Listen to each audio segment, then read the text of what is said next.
नमस्कार, के न्यूज में आपका स्वागत है। मैं हूं दुर्गेंद्र चौहान। उत्तराखंड त्रासदी के 7 साल पूरे हो गए हैं। आज ही के दिन उत्तराखंड के केदार घाटी में विप्लव आया था, उथल पुथल मची थी। इसी पर आज हम बात करेंगे बाबा केदार की।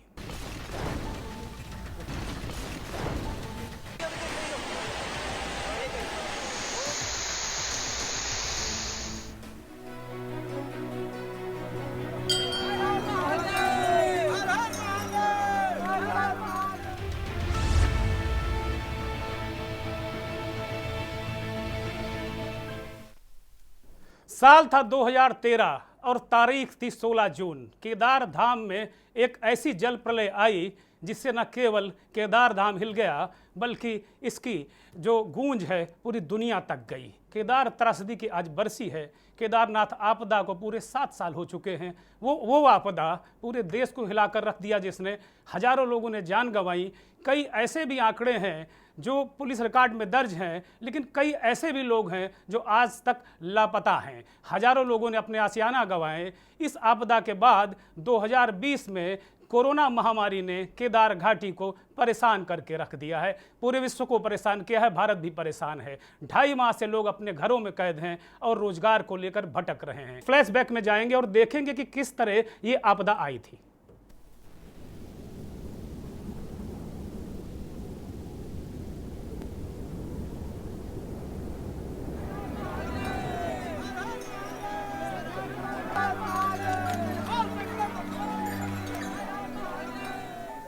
आज केदारनाथ त्रासदी की बरसी है।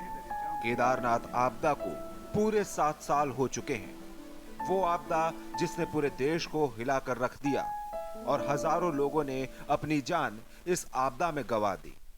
लाखों लोगों का रोजगार छिन गया तो हजारों लोग अपना आशियाना गंवा गए। इस आपदा के बाद 2020 में कोरोना महामारी ने केदार घाटी के लोगों को परेशान किया है। 2.5 माह से लोग अपने घरों में कैद हैं और रोजगार को लेकर भटक रहे हैं। केदार घाटी की जनता के लिए यह भी किसी बड़ी आपदा से कम नहीं है। 16-17 जून वर्ष 2013 की भयावह केदारनाथ आपदा को शायद ही कोई भूल पाया हो।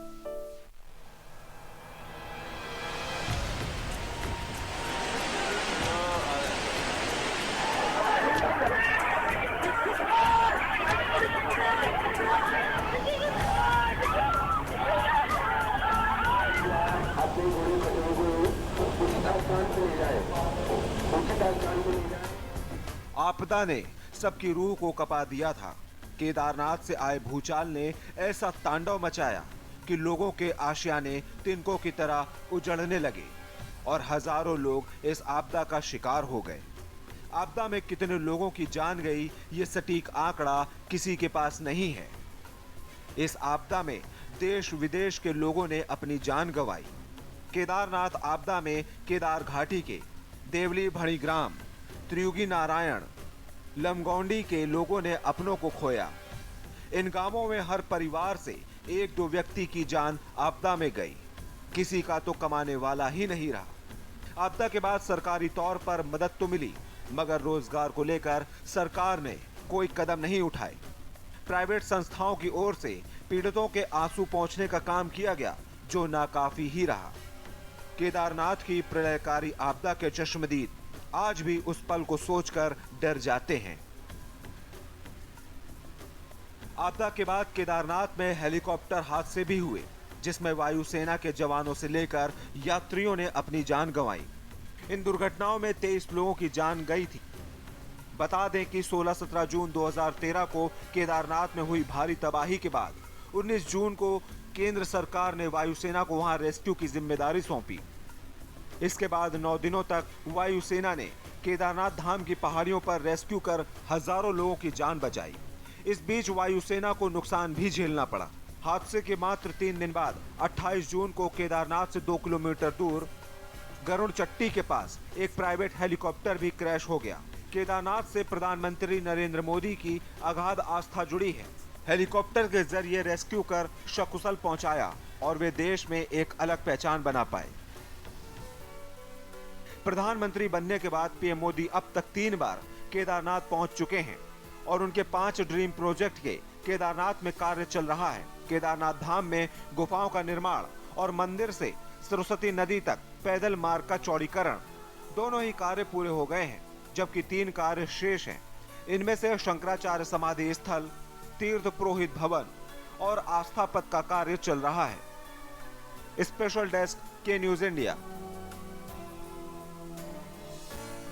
तो आपने देखा कि किस तरीके से कितनी विकट थी ये केदार धाम की त्रासदी, किस तरीके से मकान बिल्कुल ताश के पत्तों की तरह ढह गए, किस तरीके से वो याद है आज भी मंजर, रामबाड़ा का मंजर और तमाम जो थे वहाँ के स्थान वो बिल्कुल विलुप्त हो गए। ऐसा लगा कि वहाँ कुछ था ही नहीं।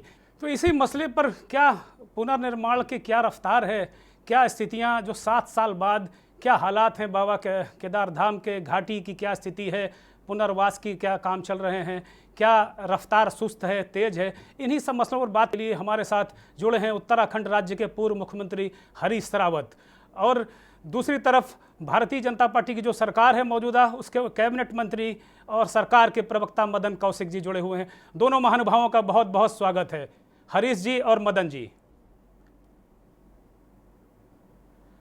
हरीश जी, सबसे पहला सवाल आपसे लेते हैं कि आप राज्य के मुख्यमंत्री रहे और जो कांग्रेस की सरकार थी वहाँ जब ये आपदा आई थी 16 और 17 जून 2013 को, उस वक्त ऐसे हालात थे कि जो तत्कालीन मुख्यमंत्री थे विजय बहुगुणा, उनको 2 दिन 3 दिन तक पता ही नहीं चला कि वहाँ क्या हो गया, वो दिल्ली चले गए थे। और आपदा प्रबंधन बात फिर वही करनी होगी कि क्या कमज़ोर आपदा प्रबंधन रहा, क्या वही पुरानी बात तो करनी ही होगी, तभी हम नए आलोक की चर्चा में आएंगे।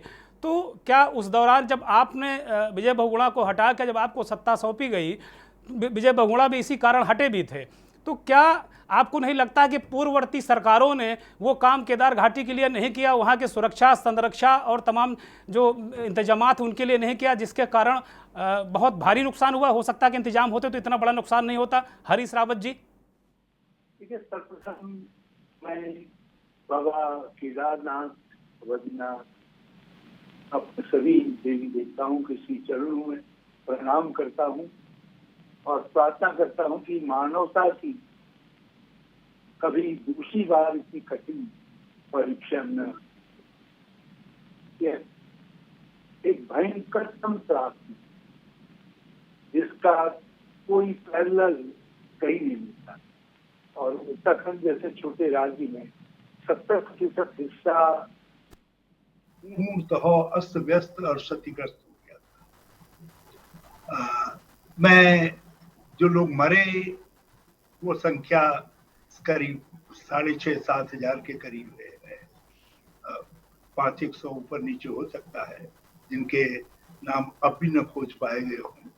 तो उन सब मृतकों के को स्मरण करता हूँ, उनको और श्रद्धा सुमन अर्पित करता हूँ और उनके परिवारों तक अपने उत्तराखंड की संवेदनाएं प्रेषित करता हूँ। और उन हजारों भाई बहनों जिनमें राजनेता से लेकर अधिकारी, कर्मचारी, निर्माण कर्मी, हमारे आर्मी से लेकर के एयरफोर्स से लेकर एनएसजी, सारे लोग सम्मिलित हैं, हमारे पुलिस प्रशासन, एनडीआरएफ, एसडीआरएफ से लेकर के छोटे होमगार्ड का जवान भी, सब लोगों ने उस समय अदम्य साहस दिखाया। नहीं तो ये आंकड़ा मौत का बहुत और बड़ा हो सकता था और त्रासदी और ज्यादा भीषणतम मानवीय त्रास बन सकती थी। तो ये सब लोगों ने उस समय विलक्षण साहस दिखाया। और मैं ये मानता हूं कि प्रारंभिक 3-4 दिन राज्य सरकार पूरी तरीके से गफलत में रही और कहीं कहीं पर निर्णय की चूक रही। और ये भी सत्यता है कि संभलने के बाद तत्कालीन मुख्यमंत्री ने भी, अब वो हमारी पार्टी में नहीं है, हमारे साथ नहीं है, लेकिन ये उनको कहना कि नहीं उन्होंने कुछ नहीं किया वो बिल्कुल गलत होगा। और उन्होंने भी कुछ रास्ते बनाए, कुछ प्रयास किए। और जब मैं आया तो मेरे सामने रेस्क्यू का काम तो करीब करीब पूरा हो चुका था, लेकिन पुनर्वास और पुनर्निर्माण का काम था, और पुनर्वास दोनों का करना था, मानवीय विस्थापन का भी और दूसरा आर्थिक पुनर्वास का भी था। और पुनर्निर्माण तो पूरी धरती का ही होना था। यहाँ तक कि हरिद्वार में भी उसका असर था, बड़ा भारी असर था, उधम सिंह नगर में भी, सब जगह। राज्य का कोई हिस्सा बचा हुआ नहीं था जहाँ टूट फूट, जहाँ छिन्न भिन्न व्यवस्थाएं नहीं हो गई थी। तो मैं सबका आभारी हूँ कि सबने सहयोग किया। और सबसे बड़ी कृपा तो बाबा केदार की हुई। जिस काम को असंभव समझा जा रहा था वो उत्तराखंड के लोगों ने, हमारे सहयोगी साथियों ने मिल करके पूरा कर दिया। मैं उसमें पक्ष विपक्ष दोनों को सम्मिलित करता हूँ। सबको मैं ये कहना कि अकेले कोई हमारे कारण ये संभव हुआ, ये अलग बात है कि मैं मुख्यमंत्री था तो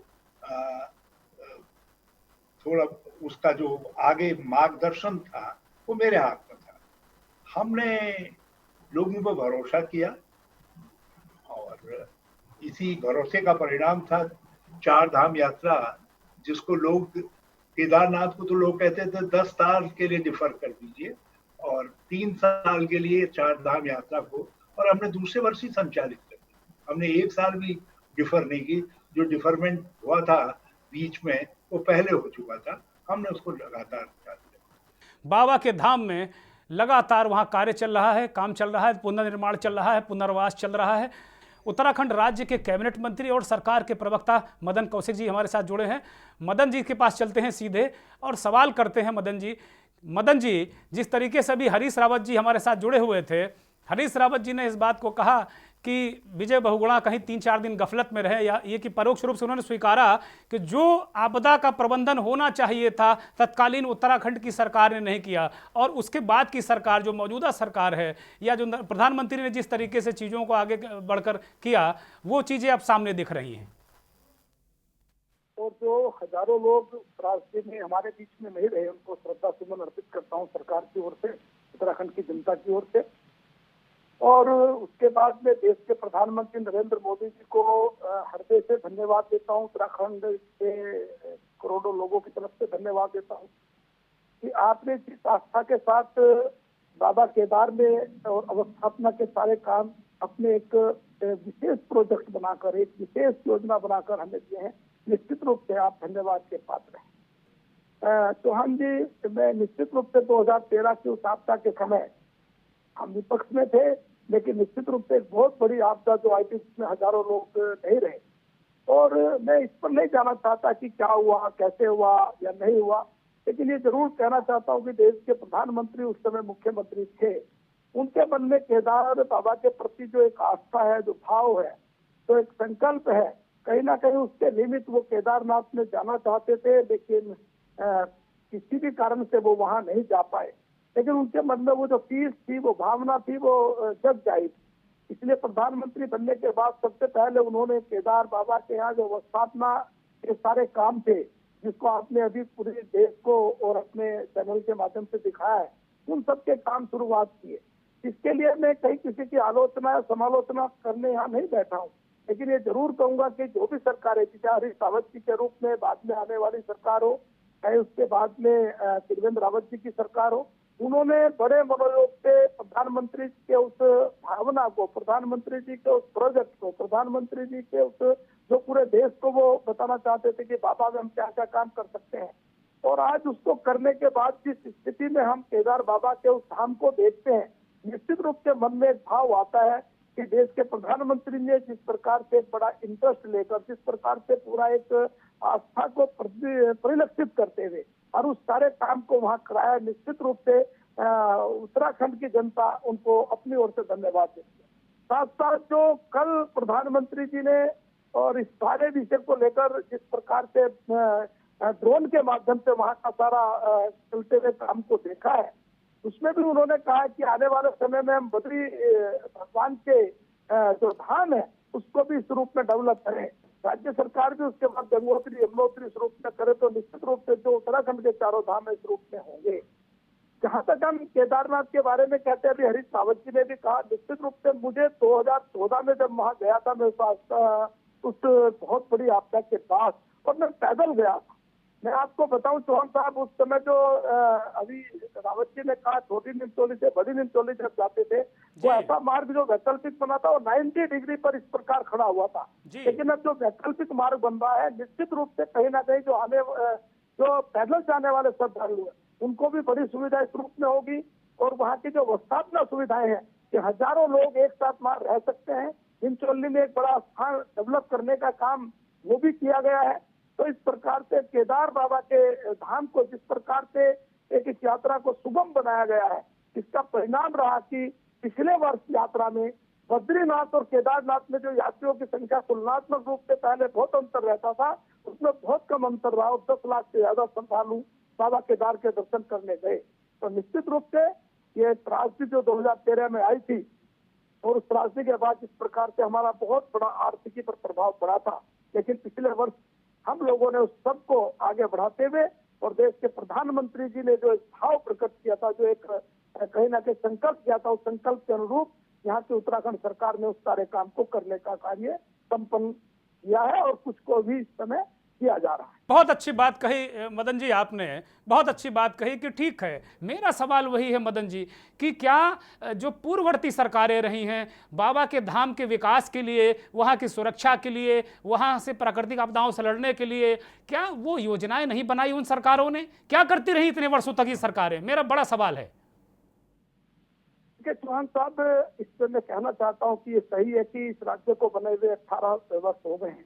इन 18-19 वर्षों में, बल्कि अब तो मैं कहूँगा 20 वर्षों में, इन 20 वर्षों में निश्चित रूप से जो योजना, जो प्लानिंग चार धाम को लेकर बननी चाहिए थी, शायद उसमें कहीं अभाव रहा है।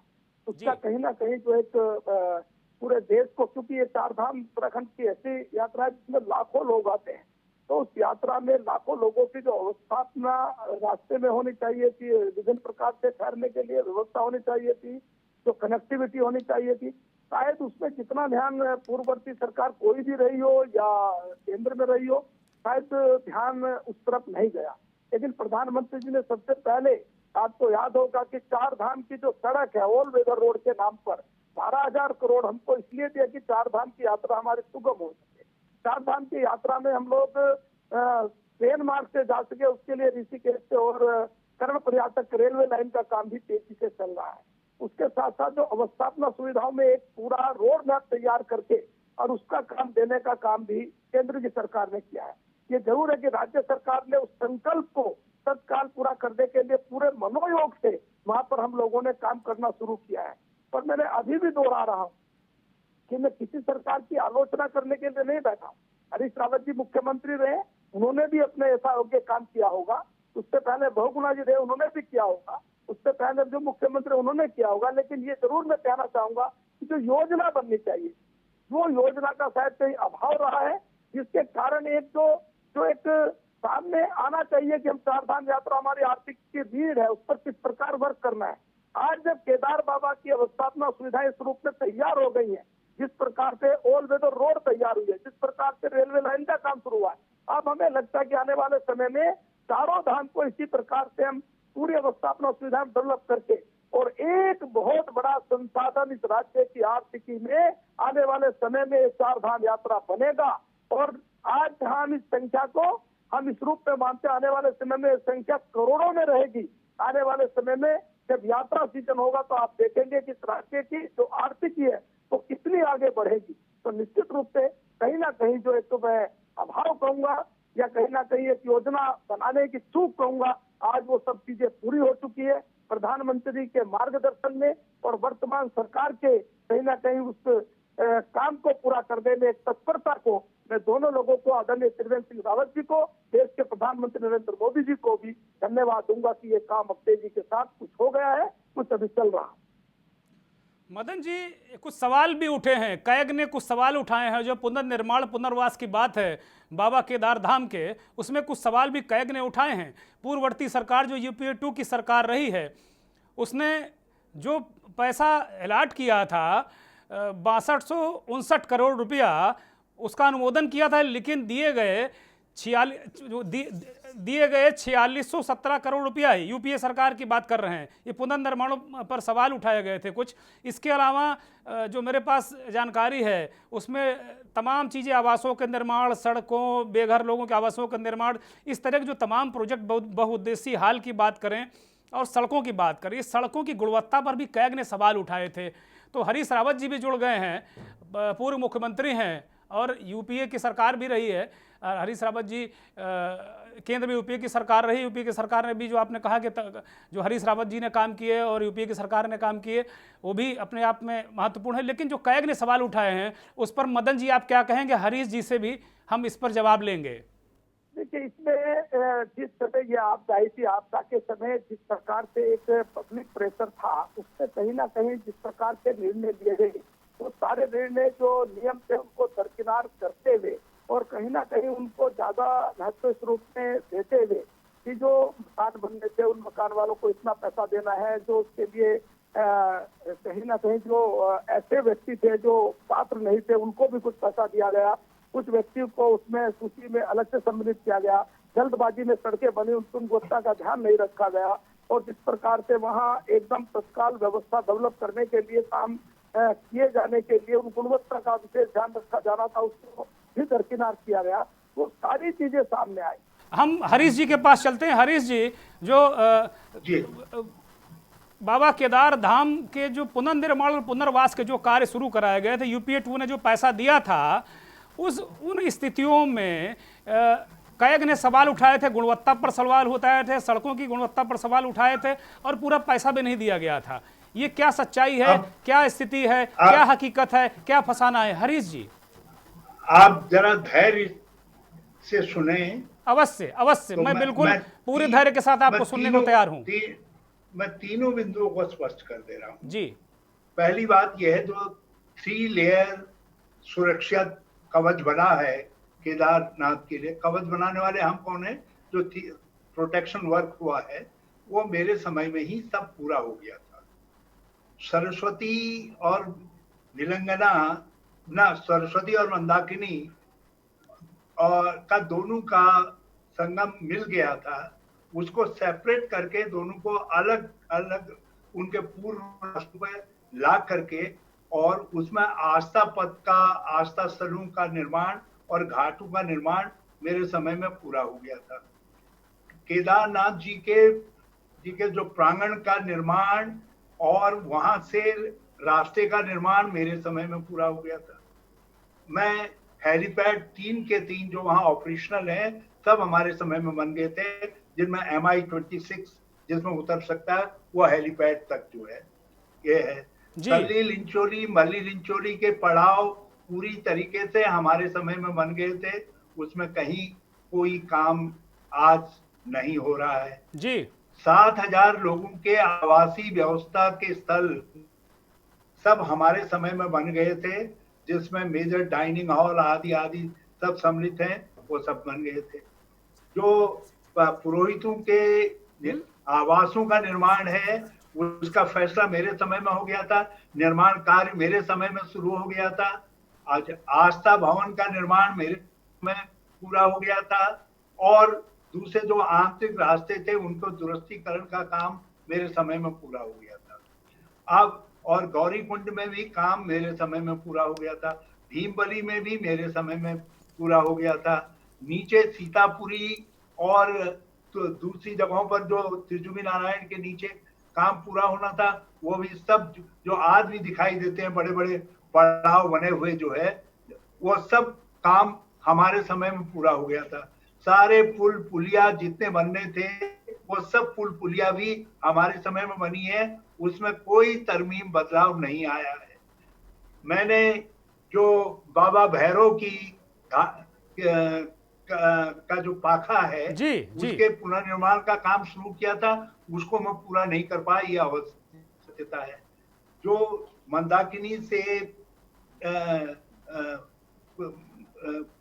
वो कट रहा है तल्ली लिंचोली का इलाका, और तो छोड़िए केदारनाथ का भी जो प्रांगण है वो कट रहा है नीचे की तरफ को, मैं उस काम को पूरा नहीं कर पाया था। और जो रास्ता इस समय बना हुआ है वो रास्ता भी और एक वैकल्पिक रास्ता जंगल के रास्ते जो है, वो दोनों रास्ते मेरे समय में पूरे हुए हैं। उसमें बाद में कोई काम नहीं हुआ है, बल्कि वो जो चट्टी में काम रामबाड़ा में काम हुआ है वो भी सब मेरे समय में काम हुआ है, बाद में नहीं हुआ है। हाँ, जो रामबाड़ा से गरुड़ चट्टी होकर के रास्ता बनना था, वो रास्ता जो है मोदी जी ने कहा था मैं बनाऊंगा, अभी उस पर काम शुरू नहीं हुआ है। गरुड़ चट्टी में भी जो काम शुरू हुआ मेरे समय में हुआ। जो गुफाएं बनाई गई जिसमें से एक गुफा में मोदी बाबा जी ध्यान में बैठे, वो भी मेरे समय में बनी थी। 2 गुफाओं के काम भी मैंने उसको प्रारंभ कर दिया था। दिल्ली का पावर हाउस बना, अंडरग्राउंड केबलिंग हुई है, वो भी हमारे समय में पूरी हो गई थी। और उसके अलावा जो है, हमने वहां पर बहुत सारे दूसरे जो छोटे निर्माण के काम थे वो भी पूरा करवा दिए थे। बल्कि 2 धर्मशालाएं, एक सज्जन जिंदल जी की तरफ से, एक अमरनाथ जी की तरफ से, उसका फाउंडेशन स्टोन भी सब मैं लेकर के गया हूँ। मैं करवा करके गया, जिससे वो प्रांगण विस्तृत हो जाए। और हमने शंकराचार्य जी के समाधि स्थल का विकास का काम भी हमारे समय में मंजूर हुआ है। और जिस 4 धाम यात्रा सुधार मार्ग को ये लोग कहते हैं ऑल वेदर रोड, वो भी उसकी डीपीआर भी मेरे समय में स्वीकृत हुई थी। मैं नितिन गडकरी जी को बहुत धन्यवाद देना चाहता हूँ, उन्होंने स्वीकृत की थी। उनके सुझाव पर ही मैं आमंत्रित करके प्रधानमंत्री जी को लाया था। प्रधानमंत्री जी ने उसका शिलान्यास किया था। अध्यक्षता उस कार्यक्रम की मैंने की थी। उसका नाम था 4 धाम यात्रा सुधार मार्ग। घोड़ा घास से यारी करेगा तो खाएगा क्या? ठीक बात तो है, कुछ ठीक। नुक्ता निकालेंगे ताकि मैं और मदन मैं आज मैं नुक्ता ये है जी, आज मैं नुक्ताचीनी करने के लिए बैठा ही नहीं हूँ। मैं बाबा को नमन करके सिर्फ बाबा की बात करना चाहता हूँ, और वहाँ जो भी चीजें हो रही उस पर ही बात करना चाहता हूँ। मैंने कभी भी ऐसी कोई बात नहीं कही। एक बात बता दूं, केदारनाथ में जो कुछ हुआ वो भी अकल्पनीय है। भगवान करे ऐसा कभी ना हो। इसलिए मैंने कहा ना, विजय बहुगुणा से 10 शिकायतें हो सकती है, लेकिन मैं उस हालत में उनको देखता हूं जिस हालत में वह त्रासदी आई, तो मनुष्य में उस समय दैवी शक्ति की आवश्यकता होती है। तो यदि कहीं चूक भी हुई तो उस चूक को बहुत गिनाने की मैंने कभी आवश्यकता नहीं समझी। ठीक है हरीश जी, एक ब्रेक लेने की मजबूरी है। एक ब्रेक ले रहा हूं। एक सेकंड जी। जो दूसरा जो कुछ वहां हुआ, उसके बाद जो काम केदारनाथ के अंदर हुआ, वो एक व्यक्ति को नहीं मिल सकता है। उसका श्रेय सारे उत्तराखंड को मिलना चाहिए, क्योंकि वो अदम्य सफलता है। दूसरी मिसाल नहीं हो सकती है। या मैं तो सौभाग्यशाली हूं कि मैं मुख्यमंत्री था। और त्रिवेंद्र जी के लिए और मदन जी के लिए जो काम छूटा है मैंने गिना दिया। और ये दो बढ़िया से वो बना दे, क्या कहते हैं उसको, जो ये उड़न खटोले लगा दें। और है हाँ, केदारनाथ में मैं सतोपंथ न, बद्रीनाथ में मैं सतोपंथ एरिया, वो एरिया इनको बता सकता हूँ, वहां कुछ काम कर दे। बल्कि ये उसमें मेरे साथ एक दिन बैठ जाए, मुझे चाय पीने बुलाए। जो सवाल हरीश जी ने उठाए हैं कि क्या काम उन्होंने किए हैं, और जो त्रिवेंद्र सिंह रावत की सरकार है, उनके मंत्री मदन कौशिक हैं, उनके लिए क्या काम बाकी हैं। मदन जी, हरीश रावत जी कह रहे थे कि जितने भी सारे कार्य हैं उनके काल के हैं, और उन्होंने ये बात कही कि जो काम है भैरव घाटी है जो का काम है, जो मंदाकिनी का काम है, वो आप लोगों के लिए उन्होंने छोड़ा है, बाकी काम तो वो खुद ही करके गए हैं। क्या सच्चाई है? चौहान साहब, मैं आपको बताना चाहता हूँ, 2014 के चुनाव में जब प्रधानमंत्री नरेंद्र मोदी जी आए और उन्होंने इस क्षेत्र के डेवलपमेंट के लिए पूरा एक प्लान तैयार करके इस काम की शुरुआत की। मुख्यमंत्री के रूप में हरीश रावत जी थे, लेकिन मैं ये नहीं कहना चाहता कि हरीश रावत जी के कैग में क्या रिपोर्ट आई है। मैं कैग की आपने चर्चा की है, मैं चर्चा भी नहीं करना चाहता कैग की, लेकिन इतना जरूर कहना चाहता हूँ कि हरीश रावत जी ने काम शुरू किए, लेकिन हमें छोड़ दीजिए, इनके लोग भी इन पर विश्वास नहीं करते जी। कांग्रेस का कोई लोग ये कहने को तैयार नहीं कि हरीश रावत जी ने क्या काम किए हैं। खैर, मैं उस विषय पर नहीं जाना चाहता। मैं हरीश रावत जी को भी कहना चाहता हूं कि आपने जो काम किए उसके लिए मैं आपको धन्यवाद देना चाहता हूँ, अच्छा आपने किया होंगे। लेकिन आज हमें सोचने की आवश्यकता यह है कि देश के प्रधानमंत्री जी ने जो एक अपॉर्चुनिटी दिया उत्तराखंड को, वो 2014 में दी थी। इस अपॉर्चुनिटी के अनुसार हम लोगों ने काम शुरू किए हैं, कुछ काम पूरे हो गए हैं, कुछ काम शुरुआत हुई है, कुछ काम पूरे होने वाले हैं। उन सारे कामों को लेकर जिस प्रकार से बाबा केदार में और इस प्रकार की त्रासदी के बाद एक नए रूप में वहां सारा इंफ्रास्ट्रक्चर खड़ा हुआ है, ये हमारे लिए बड़ी उपलब्धि है। और इस उपलब्धि को हमें केवल यही नहीं रोकना, इसको हमें चारों धामों तक लेकर जाना है। ऑल वेदर रोड जिस प्रकार से उससे हमें जोड़ना है, जो हमारे यहाँ ट्रेन आई है उससे हमें जोड़ना है। तो इस प्रकार से जब कभी राजनीतिक डिबेट होगी उस पर हम कहेंगे कि आपने क्या किया क्या नहीं किया, लेकिन आज हम कहते हैं कि हमारे राज्य में जितने मुख्यमंत्री हुए उन सबने काम किया है। लेकिन जो एक योजना बननी चाहिए थी, जो एक पूरा इंफ्रास्ट्रक्चर को लेकर पूरा प्लान बनना चाहिए था, वो प्लान का अभाव था। देश के प्रधानमंत्री जी ने हमें उस प्लान को दिया है, एक विचार को दिया है, उस विचार को हमने आगे किया है। और हरीश रावत जी के लिए तो केवल यही कहना चाहता हूं कि आप सही आपने काम किए होंगे, लेकिन आपके लोग आपकी इस बात पर विश्वास नहीं करते। ये कहीं ना कहीं इस प्रकार में कोई क्रिटिसाइज नहीं कर रहा हूं, अभी तो नहीं, उन्होंने भी आपको क्रिटिसाइज नहीं किया है, बहुत बचाकर वो भी बात कर रहे हैं। उन्होंने भी आपको क्रिटिसाइज नहीं किया है। उन्होंने कहा कि इसीलिए मैं इस केदार बाबा पर किसी बहस में इसीलिए हिस्सा नहीं लेता हूं। मैंने उनसे कहा कि श्रीमान जी, ये बहस नहीं है, ये विमर्श है। आज ही के दिन त्रासदी हुई थी, उस पर हम विमर्श कर रहे हैं कि जो जख्म है वो भरे, क्या आगे की क्या योजना है। प्रधानमंत्री जी ने जैसे ये आपदा के बाद 2014 में जब वो गए थे तो उन्होंने कहा था कि केदार बाबा का धाम हमें गोद दे दीजिए, और बाबा की ऐसी कृपा हुई कि पूरा देश ही बाबा ने उनको दोबारा एक तरीके से गोद दे दिया 2014 में। और उसके बाद लगातार उत्तराखंड में भी उनकी सरकार आ गई। तो ये कहीं ना कहीं चीज़ें हैं, और उनके अंदर एक दृढ़ इच्छा शक्ति प्रधानमंत्री के अंदर नजर आई, उत्तराखंड के मुख्यमंत्री के अंदर नजर आई, आपकी सरकार में ये दृढ़ इच्छा शक्ति नजर आ रही है, जैसा कि अभी कार्यों से दिख रहा है। अगर आगे कुछ चीज़ें कमी होगी तो उस पर भी हम सवाल उठाएंगे, लेकिन अभी जो चीज़ें दिख रहे हैं उसके मुताबिक चीज़ें सही ट्रैक पर जा रही हैं। अब उन्होंने कहा कि भाई ऑल वेदर रोड जो प्रधानमंत्री ने बनाई उसको हमने बनाया था, उसका नाम कुछ और था, 4 धाम यात्रा मार्ग था, और आपने ऑल वेदर कर दिया। वो कह रहे हैं भाजपाई प्रचार है। मदन जी, नहीं, देखिए हरीश रावत जी इतने बड़े नेता हैं कि उत्तराखंड में इन्होंने बहुत काम किया, लेकिन इनके लोग इन पर विश्वास नहीं करते। ये इनका दुर्भाग्य है। ये करते काम है लेकिन लोग इन पर विश्वास नहीं करते। इन्हीं के लोग, हम तो करते हैं। अब आप देखेंगे 4 धाम यात्रा की बात आप करेंगे, क्या इसकी घोषणा प्रधानमंत्री जी ने नहीं की? क्या इसकी घोषणा नरेंद्र मोदी जी ने नहीं की? ये कौन इसको झुठलाएगा? कौन इस पर विश्वास नहीं करेगा? क्या ये कोई कागजों की बात नहीं है क्या? आज 4 धाम यात्रा जिस प्रकार से मार्ग को हम बनाने का काम ऑल वेदर के रोड के रूप में कर रहे हैं, क्या इसको ये कहेंगे कि ये प्रधानमंत्री जी का ड्रीम प्रोजेक्ट नहीं है? क्या प्रधानमंत्री कहेंगे कि डबल इंजन की सरकार में केंद्र ने पैसा नहीं दिया है क्या? ये सारा पैसा भारत सरकार ने दिया है, केंद्र सरकार ने दिया है। और आज त्रिवेंद्र रावत की सरकार जिस प्रकार से हमें पूरी भारत सरकार का, नरेंद्र मोदी जी की सरकार का, वहां के मिनिस्टरों का आशीर्वाद प्राप्त हो रहा है, निश्चित रूप से आज उत्तराखंड राज्य उस दिशा में आगे बढ़ रहा है। और खास तौर पर आज के दिन में आपके माध्यम से जो आज के दिन वो आपदा आई थी, उस आपदा में जो हजारों लोग जो श्रद्धालु के रूप में वहां थे, हमारे बीच में नहीं रहे, उनको श्रद्धा सुमन अर्पित करता हूं और बाबा केदार को प्रणाम करता हूं। और निश्चित रूप से आने वाले समय में 4 धाम पूरी दुनिया के एक इस प्रकार का कहीं ना कहीं एक संदेश छोड़कर जाए।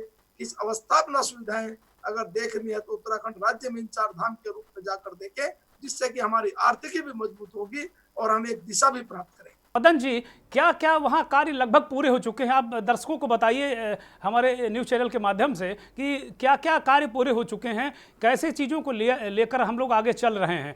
देखिए चौहान साहब, एक तो मैं आपको धन्यवाद देना चाहता हूँ कि आपने चैनल के माध्यम से सारी एक करके और पूरे चित्र के साथ दिखाई है। लेकिन अभी हमें जो काम बाकी करने, देखिए वहाँ अभी 10,000 लोगों तक की पूरी व्यवस्थाएं हमारे हैं कि बाबा केदार के जब दर्शन करने जाएं इतने लोग वहां रुक सकते हैं। आज जो हमारे पंडित लोग थे, पंडितों के लिए किस प्रकार जो बीच बीच में कई चीजें आई हैं कि बीच में 2 मकान आए हैं, उनको हटाकर हमें दोबारा बनाने की बात आई, वो हमने कंप्लीट करते हुए और उस व्यवस्था को पूरा किया। आज आप देखेंगे और पूरी जो 50 फुट का रास्ता है, उस रास्ते में आप देखेंगे कि किस प्रकार से ऐसा लगता है कि वहां खड़े होने में एक ऐसी अनुभूति महसूस होती है कि हाँ, हम साक्षात्कार भगवान के चरणों में बैठे हैं और उस प्रकार की पूजा करें। ये जरूर है कि भी आस्था पथ हमें और बनाना है, कुछ घाट बनाने हैं, हमें हेलीपैड बन गए हैं, हेलीपैडों का निर्माण हमने पूरा किया है।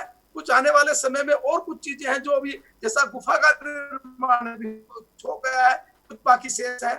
हमारा जो शंकराचार्य जी की समाधि है उसका निर्माण अभी हमें करना है, हमें भैरव जी के रूप में जो सड़क जानी है उसका निर्माण, कुछ चीजें जो पूरी हुई है, कुछ चीजें जो अभी चल रही है, कुछ चीजें जो अभी पूरी होंगी। तो इस प्रकार से आने वाले समय में एक पूरा बाबा केदार का जो धाम होगा, इसका कहीं ना कहीं जब हम देखेंगे कि ये ज्योतिर्लिंग के रूप में भी है, हमारा एक धाम भी है, अवस्थापना सुविधाओं से इस प्रकार सुसज्जित होगा कि जिससे एक घर के रूप में इसको प्रस्तुत किया जाएगा। कोरोना काल है, कोरोना महामारी का जो ये दौर है बेहद कठिन दौर है। मदन जी, इस दौर में अब निर्माण कार्यों की क्या स्थिति है, क्योंकि इस दौर में काफ़ी सारी चीज़ें बिल्कुल जगह की जगह ठहर गई थी और कोरोना का खौफ उत्तराखंड में भी बढ़ रहा है जैसा पूरे राज्य में बढ़ रहा है, तो क्या स्थितियां हैं वहां पर? कुल मिलाकर क्या पुनः अब निर्माण कार्य उसी रफ्तार पर आ रहा है या आना बाकी है?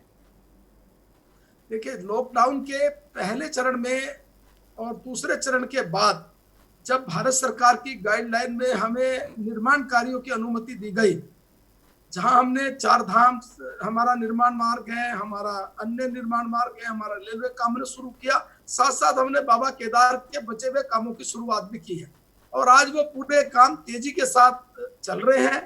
कल जब प्रधानमंत्री ने समीक्षा की थी, ड्रोन के माध्यम से उस सारे कामों को दिखाया गया था किस प्रकार से वो काम चल रहे हैं। ये जरूर है कि अभी ये यात्रा के लिए हमने बाबा केदार के जो दर्शनों के लिए आम लोगों के लिए अभी नहीं खोला, केवल कुछ निश्चित संख्या में उसी जनपद के श्रद्धालुओं के लिए खोला गया है, लेकिन हमारे निर्माण कार्य वो अबाध रूप से चल रहे हैं और जल्दी निर्माण कार्य और तेजी और गति पकड़ेंगे, ऐसा मैं निश्चित रूप से कह सकता हूं। दोनों अतिथियों का बहुत बहुत धन्यवाद।